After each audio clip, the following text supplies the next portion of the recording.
শাকিব খানের একটা মুভি আসছে, মুভিটার নাম হচ্ছে প্রিন্স। এবারে এই মুভিটার একটা পোস্টার একটা আমি দেখলাম, মানে কালকে রিলিজ করেছে। তো কেমন হয়েছে পোস্টারটা দেখুন।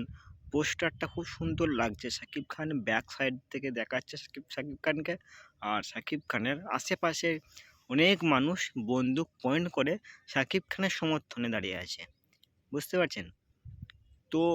লুকটা অসাধারণ একটা লুক, শাকিব খানের লুকটা বাম্পার ছিল, শাকিব খানকে হেভি লাগছিল।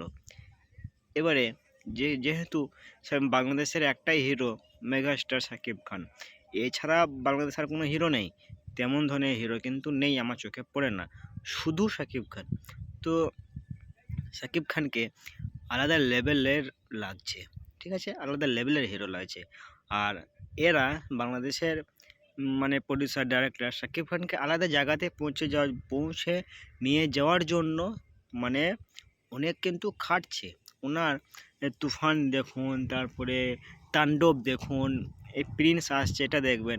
তো এই লাইনের এই মুভিগুলো একদম আলাদা লেভেলের, বাংলাদেশের কিন্তু এইরকম মুভি কিন্তু আগে করেনি। আগে ওদের আলাদা আলাদা রকমের মুভি ছিল, আর এখন এই রিসেন্টলি এই মুভিগুলো দেখুন একদম মানে পুরো চেঞ্জ, বুঝতে পারছেন তো। শাকিব খানকে আলাদা একটা জায়গাতে নিয়ে যাওয়ার জন্য এরকম করছে। তো ঠিকই আছে, বাংলাদেশকে আলাদা আলাদা জায়গাতে পৌঁছে নিয়ে যাওয়ার জন্য করছে, পৌঁছে দেওয়ার জন্য এটা করছে, তো ঠিক আছে। তো শাকিব খানের এই লুকটা অসাধারণ ছিল, শাকিব খানকে ভালো লাগছিল, বুঝতে পারছেন, অসাধারণ লাগছিল। তো খুবই সুন্দর ছিল এই পোস্টারটা, আমাকে খুব সুন্দর লেগেছে শাকিব খানের এই Prince once upon A time in Dhaka, এই পোস্টারটা অসাধারণ ছিল, আলাদা লেভেলের ছিল, একদম পুরাই আগুন।